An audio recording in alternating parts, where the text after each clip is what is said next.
नमस्कार सभी दर्शकों को क्षमा करनी। डस्टफ्रेग्रेंस यूट्यूब चैनल में आप सभी दर्शकों का हार्दिक स्वागत है। जैसे कि आप इस फ्रेम में देख पा रहे होंगे कि हम लोग कहाँ बैठे हैं, लेकिन उसी को अगर कुछ नए लोग इस वीडियो पे क्लिक कर रहे हैं तो उनके लिए बता दूं कि आज हम आए हैं खेमपुर में और यहाँ के जो ओनर हैं उनसे हम रूबरू होंगे। तो आपसे ही जानते हैं हम आपका परिचय और इसको फिर आगे बढ़ाते हैं हम पॉडकास्ट को। सर बताएं प्लीज़। मेरा नाम शांतनु सिंह खेमपुर है जी। और आप तो वैसे जानते ही हैं, आप तो आए हुए भी हैं यहाँ पे। तो हम यहाँ पे हमारा खुद का एक स्टड फार्म है and we do the equine breeding here. जी जी। तो सर आप लोग काफ़ी पीढ़ियों से मारवाड़ी हॉर्सेस पे काम कर रहे हैं, मारवाड़ी घोड़ों का रख रखाव यहाँ पे हो रहा है। सो डेफिनेटली आप उसमें एक्सपर्टीज़ रखते हैं। सो आज इससे पहले भी और मैंने भी और कुछ दूसरे यूट्यूबर्स ने भी आपसे बहुत सारे सवाल किए हैं, बहुत सारी चीज़ें क्लियर की हैं। ऑलरेडी आपके वीडियोस हैं यूट्यूब पे बहुत सारे। सो आज कुछ नया मेरे दिमाग में जो क्वेश्चन है वो है कि जो बहुत फाइन घोड़े हैं, जो बहुत मजबूत दिखने वाले, बहुत अच्छी हाइंड्स रखने वाले, अच्छी नेक करेज रखने वाले, बहुत ट्रू टू टाइप वाले जो घोड़े हैं, वो उनसे हमारी जो पुरानी मारवाड़ी घोड़ों की पेंटिंग्स होती है उनसे वो कंपैरिजन करते हैं लोग। सो क्या वो रियल पेंटिंग्स हैं या फिर वो किसी चित्रकार की कल्पना है? बड़ा इंटरेस्टिंग सवाल है जी।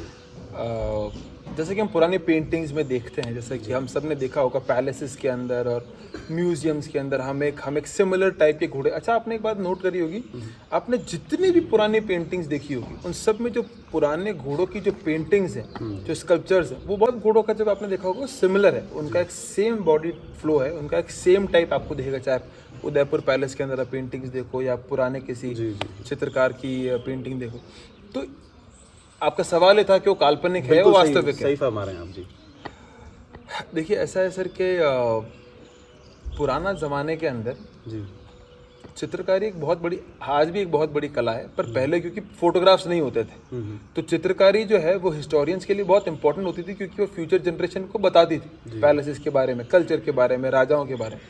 आज तो फिर भी जो लोग फोटोग्राफी करते हैं घोड़े की, थोड़ी बहुत 19-20 फोटोग्राफी हो जाती है तो वो कलर ग्रेडिंग करके या फिर से रीक्लिक कर देते हैं। पहले ऐसा नहीं होता था। अगर आप राजा के सामने बैठ के राजा का अगर आप चित्र बना रहे हैं और अगर उसमें मूंछ का ताव भी ऊपर नीचे हो जाता तो उस पर बहुत बड़ी सजा थी। सही बात है। तो काल्पनिक पेंटिंग्स बनाया करते हैं। Exactly. Now coming on to the second point, अगर आपने मान लो अगर आपने हिरन नहीं देखा, आपने देखा ही नहीं कभी कि हिरन कैसा होता है, और आपको एक पेंट और एक ब्रश देके बोले कि आपको एक कैनवास देके बोले कि आप एक हिरन ड्रॉ करो, आप कर पाओगे क्या? बिल्कुल नहीं कर पाओगे। मैंने देखा ही नहीं तो जो कवि या फिर जो हम चित्रकार या हम किसी भी आर्टिस्ट की जब हम कल्पना की बात करते हैं, वो कल्पना इंस्पायर तो रियलिटी से होती है ना। तो उसने वैसे घोड़े देखे होंगे तब ड्रॉ किए ना।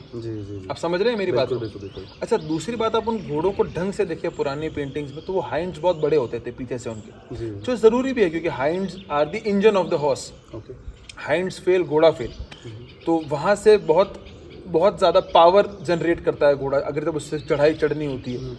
और आपने देखा होगा कि गर्दन बहुत फाइन है, जो ऑफकोर्स हम मानते हैं कि हमारा जो मारवाड़ी है, जो हमारे वॉर हॉर्सेज हैं, they always had fine necks. Underhung बहुत क्लीन होता था, जो बहुत ज़रूरी है, क्योंकि आपने देखा होगा अमूमन घोड़े जिनके अंडरंग बाहर होते हैं, it is not a very desired character. क्यों नहीं होता है? अंडरंग आप किसको कॉल करते हैं? जैसे हम बात कर रहे हैं, कुछ लोग नए भी हैं इसमें या फिर नहीं जानते हैं, तो आप किसको अंडरंग आपने जब देखा होगा, जब उसको ईव नेक भी बोलते हैं कई लोग शायद, पर जब घोड़ा जब अपने एक अच्छे हेड कैरियर में खड़ा होता है तो जो उसके जो गर्दन का जो नीचे का हिस्सा है, जब वो फेस से थोड़ा बाहर आए या फिर उस गर्दन के फ्लो से जो बाहर आता है, वी कॉल इट अंडरहंग। तो underhung is not a very desired character for a war horse, क्योंकि गर्दन बहुत सेंसिटिव पार्ट है घोड़े का। जब घोड़ा जंग में जाता है तो आप एक तलवार से उसे आप कट कर सकते हो, तो it should always be inward, और फेस उसके आगे आता है उसे प्रोटेक्ट करने के लिए। तो आपने जो पुराने घोड़ों की जो आप पेंटिंग, अच्छा आपने देखा होगा जो पुरानी पेंटिंग में घोड़े बड़े प्रोपोर्शनेट होते हैं, बहुत ज़्यादा लेंथ में नहीं होते, बहुत ज़्यादा लंबी गर्दनें नहीं होती, बहुत प्रोपोर्शनेट होते हैं। तो मेरा ये मानना है सर कि काल्पनिक चीज़ें वहाँ होती है जहाँ पे आप एक डिल्यूजनल वर्ल्ड के अंदर हो, जहाँ पे आप एक ऐसी पेंटिंग बनाते हो जो आप नीचे आप टाइम फ्रेम लिखते हो कि उस सदी की पेंटिंग है, उस राजा का ऐसा घोड़ा था, वो राजा ऐसा दिखता था, तब आप गलती नहीं कर सकते क्योंकि आपने जिस टाइम वो पेंटिंग्स बनाई गई उस टाइम वो चेक भी तो हुआ करती थी। अगर आप एक राजा का उस जमाने में जो कि पोर्ट्रेट बनाता था, उनसे फिर से राजा देखते भी थे ना कि मुझसे मिलता जुलता है, डेफिनेटली उसके मायने बदल जाएंगे वरना अगर आपने एग्जैक्टली। और ये बहुत इंपॉर्टेंट है क्योंकि हिस्ट्री के अंदर जितनी भी पेंटिंग्स हैं, जितनी भी रिटन डेटा है, यही तो हमारे लिए आगे जाके इन्फॉर्मेशन प्रोवाइड करता है कि पहले क्या होता था और कैसे होता था। तो मैं उनको काल्पनिक नहीं कहूँगा। और अब जैसे आपने आपके सवाल में एक उत्तर है कि जब आज जो बहुत टू टाइप घोड़े लोग कंपेयर कर रहे हैं तो वो टाइप कहीं ना कहीं दिख रहा है इसलिए कंपेयर कर रहे हैं, तो आज भी फिर वो दिख ही रहा है ना कहीं ना कहीं। बिल्कुल बिल्कुल बिल्कुल। तो क्योंकि इंसान की तो ये मतलब ऐसा वो खुद तो क्रिएट कर नहीं सकता क्योंकि ये ऊपर वाले की सब क्रिएचर है, उसका बनाया हुआ है, तो उसको बस थोड़ा सा आप रिफाइन कर सकते हैं। एग्जैक्टली। सो आजकल मैं बहुत जगह पे भी ऐसा देखता हूँ, मैंने सुना भी है, और डेफिनेटली जहाँ पे एक बच्चा पैदा हो रहा है ना, वहाँ पे सब लोगों को पता है कि आज एक घोड़ी ठान देने वाली है, या 4-5 दिन हो गया बच्चा आ गया है उनके घर पे, या देखने वाले लोग आते हैं। सो उनमें से बहुत सारे लोग बहुत एक्सपर्ट जिनको कह लो आप, वो होते हैं और वो बोलते हैं ये बच्चा तो साहब 65 जाने वाला है, ये तो देखना जी, ये तो 64 हो जाएगा जी, है ना। तो लोग प्रिडिक्ट करते हैं आगे से कि किसी भी चाहे वो फिली है चाहे वो कोल्ट है। तो क्या सच में ऐसे कुछ स्टैटिस्टिक्स हैं या ये सब ये उनकी एक उनका एक अनुभव है, कह सकते हैं इसको रियल अनुभव है, या बस सिर्फ बातें हैं ये? क्या इसको आप क्या बताएंगे, इस बारे में आप क्या बोलेंगे? देखिए सर, स्टेटमेंट जो लोग पास करते हैं वो नहीं करते और वो हर जने का अपना है, पर मैं बताऊंगा मेरे एक्सपीरियंस से, मेरे ग्रैंडफादर के एक्सपीरियंस से और हमारे आसपास के एरिया से जो हम सुनते हैं, और ऑफ कोर्स क्योंकि मेरे ग्रैंडफादर इतने सालों से ब्रीडिंग कर रहे हैं और we are keeping horses from generations, तो मैं उनके तजुर्बे से बताऊंगा। और ये कहीं ना कहीं साइंटिफिकली भी आपको ये डेटा मिल जाएगा। अमूमन ऐसा कहा जाता है कि स्पेशली अपन मारवाड़ी की बात करें, एक्सेप्शंस आर एवरीवेयर। मैं ये बात बहुत क्लियर कर देना चाहता हूँ कि एक्सेप्शंस होते हैं जहाँ पे एक घोड़ा उसकी एक्सपेक्टेशन से ज़्यादा ग्रोथ कर जाता है, कितनी बार अंडर ग्रोथ भी कर जाता है। उस पर 1000 फैक्टर डिपेंड करते हैं, इन्वायरमेंट, घोड़े की डाइट, रख रखाव और बहुत सारी चीज़ें। जेनेटिक्स एक बहुत इंपॉर्टेंट चीज़ है। पर अमूमन मेजॉरिटी में एक घोड़ा जन्मने के बाद 24 से 25 इंच ही बढ़ता है। ठीक है, जो मैंने देखा है, जो हमारा यहाँ का एक एक्सपीरियंस है और जो यहाँ की हिस्ट्री, जैसे कोई बच्चा 40 इंच का 24 से 25 इंच, हाँ, कोई बच्चा 40 इंच का जन्मा तो 65 तक का घोड़ा बनेगा मैक्सिमम। ओके, ऐसा नहीं होता कि वो 40 का जन्मा और वो मैंने नहीं देखा और हमारे आसपास नहीं हुआ, क्योंकि मेरे ग्रैंडफादर बहुत स्पेसिफिक है इस चीज़ में, तो हमेशा मेजर करते हैं घोड़े को और वो उनका वो बहुत क्यूरियस है इस बारे में अभी भी, इस एज में भी जानने के लिए कि क्या है ग्रोथ रेट और कैसे बढ़ता है और किस एज पे कितना। तो जैसे हम ये मानते हैं कि एक पुरानी कहावत है हमारे एरिया में कि 80% घोड़ा अपनी लाइफ की ग्रोथ 1 साल की उम्र तक कर लेता है। सही बात है। 40 इंच का बच्चा जन्मता है, 1 साल का 60, 20 इंच हो गया, और 65 तो 1 साल से लेकर 4, 4.5, 5 साल की उम्र तो 5 इंच ही बढ़ता है। ओके, मुझे बहुत कई बार ऐसा होता है, लोग कहते हैं कि हम एक 2 दांत बच्चा लिया है, 61 है, वो 61 है, बट वो धीरे धीरे 64 हो जाएगा, और तो वो थोड़ी इररिलेवेंट लगती है मुझे बातें। होने में देखो कुछ भी हो सकता है, जेनेटिक्स का बहुत इंपॉर्टेंट रोल है। मैंने बहुत गुड ऐसे देखे हैं जो बहुत छोटे जन्मे और वो बहुत अच्छी हाइट कर गए, पर वो सबके साथ नहीं होता, वो एक्सेप्शन है। पर एक्सेप्शन होते हैं क्योंकि इतनी मात्रा में ब्रीडिंग हो रही है, हमारा अब इतना डाइवर्स जीन पूल हो गया है घोड़ों का, इतने ज़्यादा बड़े बड़े साइज के घोड़े हैं जिनकी वापस फिलीज पे बड़ा स्टाइलिंग यूज़ हो रहा है, तो वो जा रही है साइज। पर इन जनरल मैं आपको बता रहा हूँ कि अब अमूमन आप कोई भी बच्चा जब वो जन्मता है, उसको आप 3 दिन का मेजर करो, जब उसके पैसन खड़े हो जाते हैं, और उसको आप 25 इंच जोड़ लो। एक अच्छी डाइट, एक अच्छे इन्वायरमेंट में इतना कर लेगा। ओके, अब उससे ज़्यादा करे 1 आध इंच तो वो आपकी किस्मत कह लो, या आपकी अच्छी फीडिंग कह लो, या सप्लीमेंट्स भी आजकल लोग यूज़ करते हैं। बट सामान्यतः ऐसा नहीं होता है, उतना ही होता है। हाँ, मतलब नहीं होता स्टैटिस्टिक्स मतलब देखिए, अगर हमारे घर को घोड़ों में अगर 5-10 साल हुए होते तो मैं शायद इस बात का जवाब देने के लिए सही इंसान नहीं था, क्योंकि अब इतने साल हो गए हैं, जनरेशन हो गई, तो एक मोटा मोटी डेटा होता है कि वो बच्चा साइड। अच्छा, क्योंकि हमारे यहाँ पे it was always into written documents के बच्चा जन्मा 1 महीने के साइड का था, इस साइड का जन्मा, 1 साल का अपन ने दिया तो इतने हाइट का था, फिर कोई नहीं गया, कोई 4 साल तक रहा तो इस हाइट का बना। तो एक ऑब्जर्वेशन है हमारा, तो ये है, मैं ये मानता हूँ और मैं इसी को फॉलो करने में ज़्यादा यकीन रखता हूँ। इससे क्या होता है कि अच्छा मान लो कोई घोड़ा 40 का जन्मा और वो 67-68 भी हो जाए, पर आप उस होप पे तो नहीं जी सकते ना, you must always be on the reality. मैं थोड़ा उसमें अमूमन या सामान्यतः हम कह सकते हैं कि यही होता है जी। उसके अलावा कुछ अगर किसी के साथ हो रहा है, देखिए इसलिए यहाँ पे हमारे यहाँ पुराने ज़माने में लोग कहते थे, और जैसे मेरे ग्रैंडफादर ने भी बहुत फॉलो किया और मैंने बहुत वीडियो देखे हैं, जो बच्चों को अच्छी उम्र तक माँ के साथ रखते हैं। रीज़न क्या होता है, क्योंकि जो उसकी जो मैक्सिमम ग्रोथ है 1 साल तक की, वो बहुत अच्छे न्यूट्रिशन में और बहुत अच्छे तरीके से हो जाए। उसके बाद अगर आप उसको थोड़ा सा लोअर डाउन भी करोगे डाइट को थोड़ा, तो वो बहुत इम्पैक्ट नहीं करेगा। मैंने हालांकि ऐसे केसेस भी देखे हैं जिन घोड़ों की बचपन से बिल्कुल सेवा नहीं हुई, बिल्कुल भी, वो 17-18 महीने 1.5 साल तक बहुत पुअर कंडीशन में रहे, पर सडनली अच्छे घर मिल गए, बहुत ही सेवा हुई तो अच्छे बन गए इवेंचुअली, क्योंकि जेनेटिक्स मजबूत है, खानदान में उनकी हाइट थी। पर फिर भी वो उस कैलिबर पे नहीं जा पाए जहाँ पे अगर वो बचपन से सही होते तो चले जाते, तो वो तो रहेगा फर्क। राइट बात। सो ये भी कहीं ना कहीं बहुत ही सेटिस्फाई करने वाला, संतुष्ट करने वाला कहीं ना कहीं आंसर है, और डेफिनेटली ये हमारा टॉपिक है, तो हम एक दूसरे से बात कर रहे हैं। ज़रूरी नहीं है कि इससे हर आदमी 100% व्यूवर्स जो हैं वो नहीं। अगर मैं हमेशा बात बोलता हूँ, देखिए मेरा लास्ट बार जब इंटरव्यू होता है वो आपने लिया था जी, उसके बाद आई डोंट थिंक मैंने दिया। राइट। और अभी भी क्योंकि जब अपनी बात हुई और आप इस एरिया में पधार रहे थे, and then you were very kind to ask me कि you want to record something, तो अपनी इस बारे में बात, मैं ये सारी बातें मेरे या मेरे आसपास सुने गई या मेरी फैमिली या मेरे मेंटर्स के अनुभव की बात बता रहा हूँ मैं आपको, एक एक्सपीरियंस है। सीधे देखिए ये साइंस है, तो इसके अंदर आप कुछ भी बहुत प्रिडिक्टेबल नहीं हो सकते। एक अजम्पशन है, एक आपके पास एक रेंज है, अब उससे 1-2 इंचों के भी ऊपर नीचे रहते हैं, उसमें मल्टीपल फैक्टर्स भी मेरे हिसाब से काम करते हैं जी। सो इसी श्रृंखला में हम आगे बढ़ते हुए, मेरा एक सवाल आपसे और है, जिसमें हम बात करेंगे कि अगर घोड़ों में अच्छा देखने के लिए या एक परफेक्ट घोड़ा देखने के लिए काफ़ी सारे पॉइंट्स हो सकते हैं, या फिर अगर हम बुक्स उठा के देखें या कुछ पॉइंट्स तो कुछ पर्टिकुलर पॉइंट्स होते हैं जो देखते हैं लोग जी, जो हमारी शालोत्तर में भी लिखा हुआ है कि इतने पॉइंट दिखने चाहिए। मैं आपसे कहूँगा कि किसी भी एक आइडल घोड़ा आपके लिए, जिसमें आप या फिर आपके घर पे आने के लिए वो एलिजिबल, या आपके पास आने के लिए एलिजिबल हो, ऐसे कोई 4 पॉइंट्स जिसमें आप देखते हो, तो वो 4 पॉइंट्स प्लीज़ दर्शकों से आप शेयर कीजिएगा। 4 पॉइंट्स, अच्छा सवाल है। देखिए वैसे तो कान, मुंह, गर्दन, आँख, ये सब लोग देखते हैं ना आजकल, कान कैसे हैं, मुंह कैसा, गर्दन, आजकल क्योंकि लोग बहुत क्यूरियस हो गए हैं, बहुत ज़्यादा डीप जाते हैं, सोचते हैं कुछ लोग।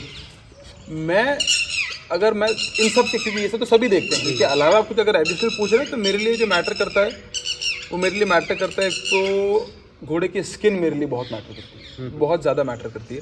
बिकॉज कुछ साइंस होते हैं एक एनिमल के जो उसका पोटेंशियल बताते हैं आपको, ओके, जो उसका फिनोटाइप खुद आपको बताता है कि इसका कैलिबर क्या है। Skin is one of them. Second for me is the eye. आँख काली मेरे लिए, मेरा प्रेफरेंस है। सो स्किन की, मैं सॉरी टू इंटरप्ट, स्किन अगर कोई देखे तो क्या देखे, स्किन कैसा? देखिए ये बड़ा अच्छा स्पेसिफिकेशन हो सकता है इस पर। आजकल ना बहुत एडवांस इक्विपमेंट्स आ गए हैं लोगों के पास, हेयर रिमूवल, ये वो ब्रश फलाना निकाना, बहुत लोग उससे घोड़ों के बहुत बाल उतार देते हैं और आपको ऐसा लगेगा दूर से कि कितनी पतली और शाइनी स्किन है। Shiny skin is a different thing. Skin पतली होने का सबसे बड़ा प्रमाण ये होता है जिस स्किन पे बाल कम होते हैं, जिनके आप देखिए मेन जिनकी कम होगी, जिनकी पूंछ बहुत पतली होगी, इट इज़ अ साइन, क्योंकि स्किन पतली तभी होगी जब उसके ऊपर फर नहीं होगा ज़्यादा।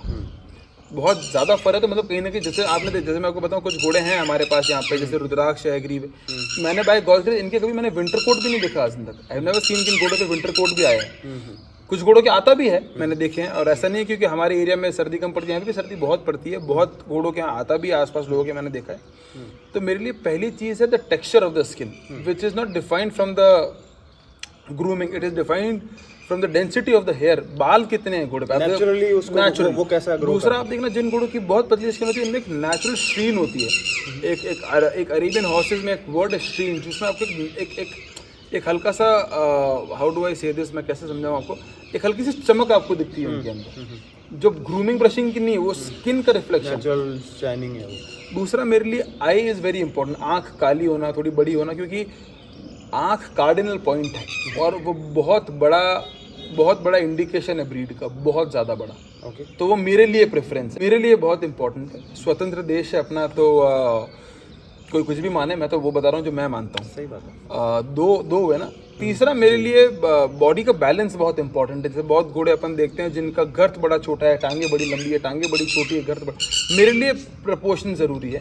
और क्या देखे प्रपोर्शन में आप? क्या प्रपोर्शन में मैं मानता हूँ कि हम बात कर रहे हैं नए लोगों के लिए। हाँ, प्रपोर्शन में मैं मानता हूँ कि घोड़े का गर्थ जितना होता है उसके पाँव भी उसके उतने होने चाहिए। अमूमन जगह धड़ उसका, धड़, हाँ, गर्थ उतनी ही उसकी लेग्स। हाँ, अगर जब घोड़े को आप जब ऐसे हाइट में मेजर करेंगे, so it should be equal between the girth and the legs. Right बात है। चौथा मैं देखता हूँ सर, अगर ब्रूड में है तो ऑफकोर्स द वॉल्यूम, वो बात हुई गई। चौथा ये क्योंकि मारवाड़ी की बात करें तो आँख, नाक, कान, मुंह, गर्दन तो बहुत इंपॉर्टेंट है, क्योंकि अगर आप इनको इग्नोर करें तो आप ब्रीड को इग्नोर कर रहे हैं। मारवाड़ी है क्या?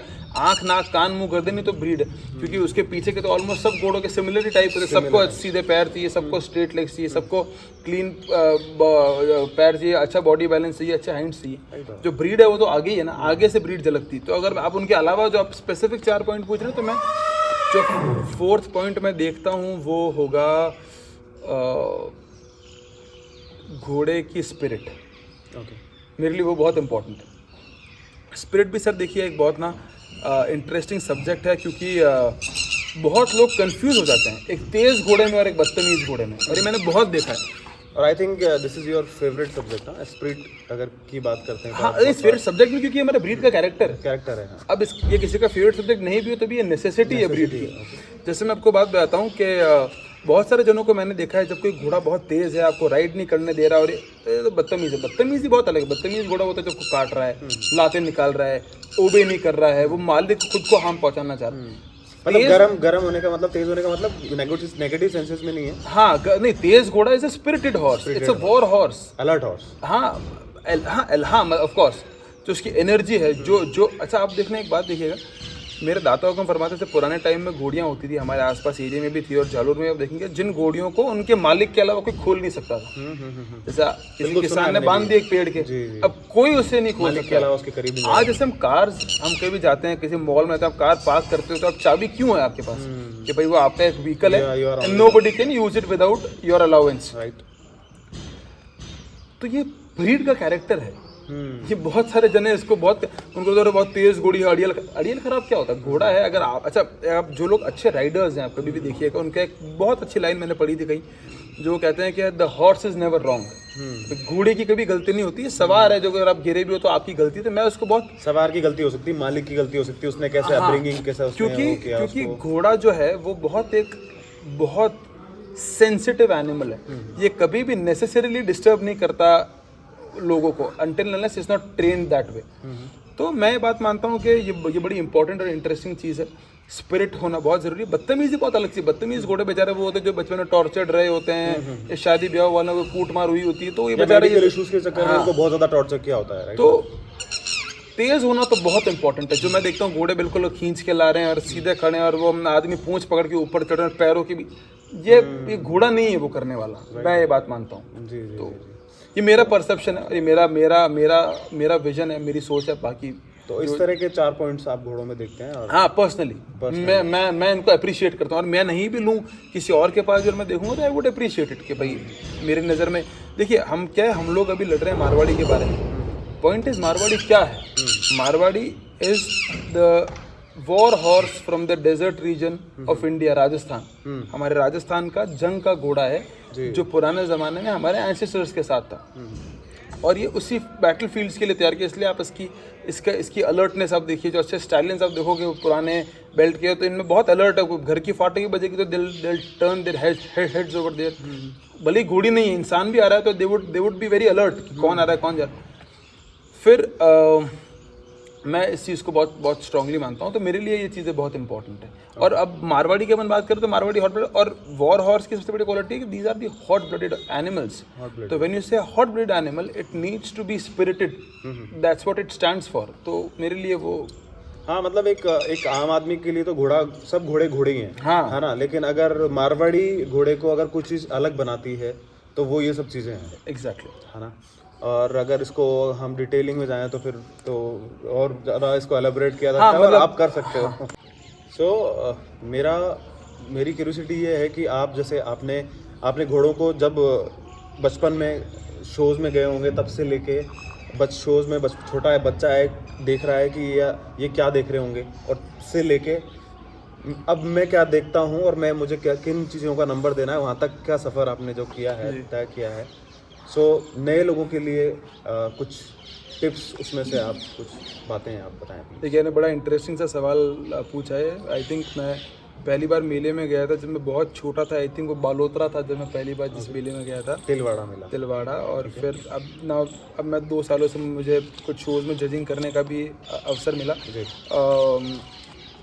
नए लोगों के लिए टिप्स, देखिए क्या है कि सबसे पहली चीज़ मैं कहूँगा वो है ब्रीडिंग के अंदर ये आप घोड़ा पाल रहे हैं, the first thing and the foremost thing is the passion.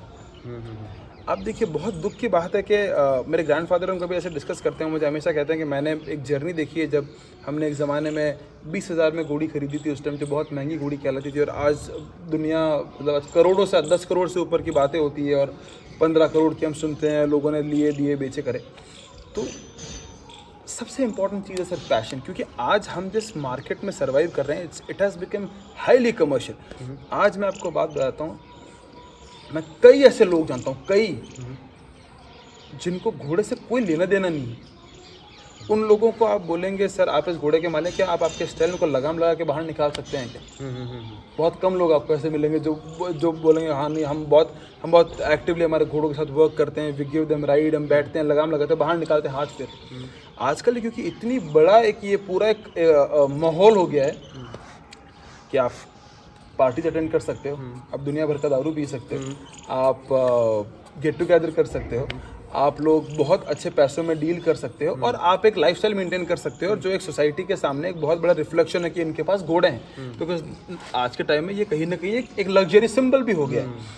पर अब कितने ऐसे लोग हैं जो घोड़े में इसलिए क्योंकि उन्हें घोड़े से प्यार है, उन्हें फ़र्क पड़ता है उनके घोड़े से, जिनका कनेक्शन है, जिन्होंने बचपन से या फिर जिनके पीढ़ियों ने या फिर जिनके कोई नए लोग भी हैं जिनमें जुनून है घोड़े का, वो बहुत मिसिंग है। बहुत जनों में है भी, बहुत सारे जनों में, पर मैंने कुछ जन ऐसे भी देखे जिनमें नहीं है।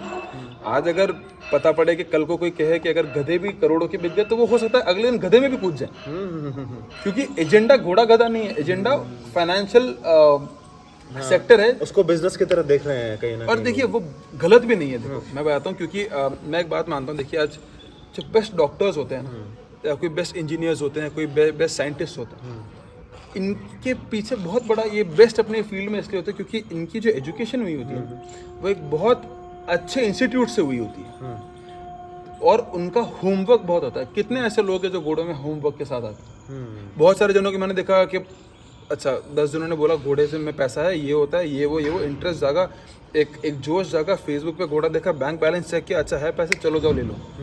अब आ गया, अब अच्छा अब घोड़ा घर आ चुका है, उसके बाद अच्छा अब इसे खाने में क्या देना है, होमवर्क की जो प्रैक्टिस है वो खत्म हो गई है। तो मेरे लिए सबसे इम्पोर्टेंट जो चीज़ है वो है राइट मेंटोर घोड़ों में, क्योंकि आप एजुकेट कहाँ से हो रहे हो वो बहुत इंपॉर्टेंट है, क्योंकि आप आपके घर पे वही रिफ्लेक्ट करोगे जो आपने सीखा है। सही बात है। मतलब आप होम्योपैथी के डॉक्टर से एलोपैथी की दवाई थोड़ी पूछ सकते हैं, नहीं पूछ सकते, क्योंकि उसकी एजुकेशन उस सेक्टर में। सही बात है। तो सेम इन इक्वेस्टेरियन सोसाइटीज़ के आप एज अ ब्रीडर बहुत इंपॉर्टेंट है क्या आपका जो माइंड फ्रेम है, आपका जो विजन है, वो आपने कहाँ से लिया है, वो आपने किससे सीखा है, that is very important, and this is the base. आप बहुत सारे ऐसे जने जिन्होंने, अच्छा राइट मेंटोर का क्या मतलब है? राइट मेंटोर का मतलब है जिस इंसान को घोड़ा बनाना आता है, जिस इंसान को ब्रीड करना आता है, जिस इंसान को उसे रखना आता है, जिस इंसान का उससे कनेक्शन है। आपको बहुत सारे जने मैथ सिखा सकते हैं कि अब 10 लाख की घोड़ी लाओ, फलाने घोड़े से कवर करा दो और वो बेच दो और ये बिक जाएगी। बहुत इजी कैलकुलेशन, इसमें आपको मेंटोर नहीं चाहिए, इसमें आपको यूट्यूब चाहिए, क्योंकि वो जो नए लोग आ रहे हैं वो उस तरह के मेंटोर्स को ही ढूंढ रहे हैं कि पैसा, घोड़े से पैसा कैसे। देखिए इवेंचुअली पैसा कमाना गलत नहीं दुनिया में। देखिए पैसा और पैशन। बट सिर्फ पैसा नहीं, पैसा और पैशन एक गाड़ी के दो पहिए हैं, एक पे सरवाइव नहीं कर सकती, दोनों इंपॉर्टेंट है। प्रॉब्लम यह है कि लोग पैसा चेज कर रहे हैं और दुनिया को पैशन दिखा रहे हैं जो है नहीं। It is a very simple formula of chasing the excellence. आपके पास पैशन है and you are aiming towards excellence, तो पैसा उसका आउटकम है आपके एक्सीलेंस का। आज हर इंसान की कैपेसिटी है ना कि आज मैं 20 पाल सकता हूँ घोड़े, मैं 40 पाल सकता हूँ, कोई 30 पाल सकता है, कोई 100 पाल सकता है। इवेंचुअली जब आप ब्रीड करते हो तो नंबर्स बढ़ेंगे, आप सब नहीं रख पाओगे। तो तब जब आप देने जाओगे, जब कोई आपके पास आएगा, वो आपकी एक्सीलेंस से घोड़ा लेगा। राइट बात, आप समझ रहे हैं ना मैं कहना राइट बात है। आपका एक्सीलेंस, आपका पास्ट एक्सपीरियंस, आपका अनुभव। अच्छा, मैं कोई बात कर रहा था, ऐसा कहते हैं कि हमारे देश के अंदर लमसम 30 से 40 हज़ार के बीच मारवाड़ी घोड़े हैं। ठीक है। अब नुकरे हटा दीजिए, तो जो 30 से 40 हज़ार मारवाड़ी घोड़े हैं उसके अंदर आप ये मान लीजिए कि आप 20 हज़ार घोड़े और हटा दीजिए, ये सोच के कि क्वालिटी अच्छी नहीं है या तांगे में है या सी या डी या ई क्वालिटी के घोड़े हैं, उनको आप ब्रीडिंग सेक्टर में नहीं एंटरटेन करते। तो आप एक रफ नंबर ले लीजिए कि 20 हज़ार घोड़े भी अगर ब्रीडिंग सेक्टर जो इस देश में ब्रीडिंग लायक हैं या हो रही है, उसमें आप 5,000 घोड़े और हटा दीजिए। कोई घोड़ियाँ बच्चे नहीं दे रही, मान नहीं रही, कोई घोड़े सर्विस नहीं दे पा रहे, बच्चे नहीं ठहर रहे, 15,000 15,000 बछेरिया बछेरी घोड़ा घोड़ी सब है। उसके उन 15,000 के अंदर आप जब ब्रीड करते हो और आपको ऐसा लगता है कि आपके पास जो बछेरा है बछेरी है कुछ वो जो टॉप 500 में भी स्टैंड नहीं कर रहा है, तो वो आप कहीं ना कहीं स्पॉइल कर रहे हो। क्यों कर रहे हो बताता हूँ मैं आपको। मैंने जो अपने बहुत पहले भी इस बारे में बात हुई है कि अगर आप गलत ब्रीड करते हो तो जो वो बच्चा है वो आप अच्छा, क्योंकि आपको समझ में नहीं आया, आपने दे दिया, वो बिकता बिकता 100 घर बदल रहा है, दुख पा रहा है, दाना नहीं मिला, पानी नहीं मिला, वो सब पाप भी आप पे है इवेंचुअली। क्योंकि ना तो घोड़ी ने कहा मुझे ब्रीड कराओ, ना घोड़े ने, आपके लालच की आउटकम है वो। तो I think right homework is very important. Homework के अंदर आपका राइट मेंटोर, आपका right vision, passion, dedication, practical approach, but इसमें सब प्रैक्टिकली है मोस्ट इम्पॉर्टेंटली। और सबसे इम्पॉर्टेंट मैं मानता हूँ कि observation is the key to successful breeding. You must observe your horse. अगर मैं घोड़ा ऑब्जर्व करिए, इसकी गर्दन को, फेस को, बिहेवियर को, घोड़ी। आजकल लोग अच्छा, कितने ऐसे ओनर्स हैं जो ये बोलते हैं कि हम दिन में 2 घंटे हमारे या 1 घंटा हमारे घोड़े को देखते हैं। हमने भाई आज कुर्सी ला के हमारे घोड़े के सामने बैठे हैं, we are observing our horse. बहुत वेरी लेस। बहुत जनों के घोड़े कॉलेज से मटे थे, उन्हें ये भी समझ नहीं आता कि सिम्टम किस चीज़ का है। तो this is sad no. Right बात है, बिल्कुल सही बात है। सो इसी तो मेरे तो जो नए जनों की तो right mentor, right approach, passion of course, और सबसे इम्पोर्टेंट चीज़ है पेशेंस। देखिए, आप जो मोस्ट लोग जानवर पालते हैं, कुत्ते बिल्ली, या उनका गेस्टेशन बहुत कम होता है ना, 60 दिन में बच्चे हो जाते हैं, 62 दिन में बच्चे हो जाते हैं। तो आपके पास बहुत टाइम है कि अरे खराब ब्रीड कर दिया तो क्या अगले 6 महीने फिर से फीमेल सीजन पे आ जाएगी, विल ब्रीडर अगेन। घोड़ों में बहुत पेशेंस का गेम है। आप घोड़ी लाओ, ब्रीड कराओ, 11 महीने वेट करो, बच्चा हो, फिर वो कैसा बने, क्या बने, फिर वो क्या, तो it's a long process. So patience, और पेशेंस इंसान के अंदर तभी होता है जब वो कॉन्फिडेंट होता है। मैं एक फनी, मतलब थोड़े दिनों पहले I was talking to somebody, और मैं कितनी बार लोगों के पास जाता हूँ और मैंने देखा है कि जब एक सिंपल प्रैक्टिस बताता हूँ मैं आपको, मैंने बहुत जगह ऑब्जर्व किया है कि आप कितनी बार लोगों के घर घोड़े देखने जाते हो ना, तो वो घोड़ा बाहर ला के आपको दिखाते हैं। बहुत सारे लोग जो घोड़ा आया है बाहर उसको नहीं देखते, जो देखने वाले हैं वो उनको देखते हैं कि इनके एक्सप्रेशन क्या बोल रहे हैं। समझ रहे हो आप। मैंने कभी ऐसा देखा भी कि आप किसी के घोड़ा देखने के लिए जाओ, जो घोड़े का ओनर है वो घोड़े को नहीं, वो आपको देख रहा है कि आपका क्या रिएक्शन है। आपने मुंह बिगाड़ दिया तो वो सोचता है मेरे इसने मुंह क्यों बिगाड़ा है, मेरा घोड़ा तो इतना अच्छा। Because somewhere they are lacking the confidence within them. उनको खुद को भरोसा नहीं है ना घोड़े पे। अब उनका वैलिडेशन डिपेंड करता है जो 100 लोग देखने आ रहे हैं, कि 100 में से 60 ने बोला अच्छा है तो अच्छा है, क्योंकि समझ नहीं है। अब उन्हें सही गलत कौन समझाएगा, जनता ही समझेगी कि 10 जनों ने बोल दिया बहुत जबरदस्त घोड़ा बहुत घटिया है, पर वो जबरदस्त उन्होंने फलाने ने बोला। कई बार मैंने लोगों को देखा, कोई लोग बोलते हैं कि भाई हमारे पास एक घोड़ी लाए और वो आए थे और उन्होंने बहुत तारीफ करी, पर अच्छी बात है तारीफ करी, पर इवेंचुअली आपको पता होना चाहिए ना मेरे पास क्या है। ये आता है होमवर्क से, ये आता है ऑब्जर्वेशन से। आदमी एक्सपर्ट का ओपिनियन कोई इंपॉर्टेंस देता है नहीं। एक्सपर्ट ओपिनियन बहुत अलग चीज होती है। और घोड़ा बाहर निकाल के किसी को देखा और 10 लोग जो देखे और 10 लोग 6 लोगों ने खुश हो और आपस में बात करें, फिर वो बोलता है अच्छा घोड़ा अच्छा है मेरा, और चलो कहना हाँ ठीक है। और कुछ लोग ऐसे थे जो कुर्सी से नहीं उठते, बोलते हैं हमारे इस घोड़े पे लोग कुर्सी से नहीं उठते, कुछ प्रॉब्लम है क्या इसमें? फिर बोलते हैं इसको बेच देते हैं। तो आप ये सोचो कितना पुअर अंडरस्टैंडिंग है, क्योंकि घोड़ा जब आपका बाहर आता है तो आपका घोड़ा है ना, आपका पर्सनल पेट है ये। किसी को समझ में आ रहा है वो उनकी समझ, नहीं आ रहा है उनकी समझ, पर जब आप कॉन्फिडेंट हो कि हाँ मेरे पास जो है मेरी नज़र में ये ब्रीड स्टैंडर्ड में फिट है घोड़ा, तो आपको क्या फ़र्क पड़ता है कोई समझा नहीं समझा। सही बात है, बिल्कुल करेक्ट बात है सर। तो काफ़ी सारे पॉइंट्स पे हम लोगों ने बात की है, और डेफिनेटली हम लोग नेक्स्ट पार्ट में और कुछ बातें करने वाले हैं, डेफिनेटली, क्योंकि बहुत कम मौका मिल पाता है आपके पास आने का, आपके पास आपके बिजी शेड्यूल में से आपका टाइम लेने के लिए। तो कुछ और बातें हम नेक्स्ट पार्ट में करेंगे। Done. So thank you so much. Thank you.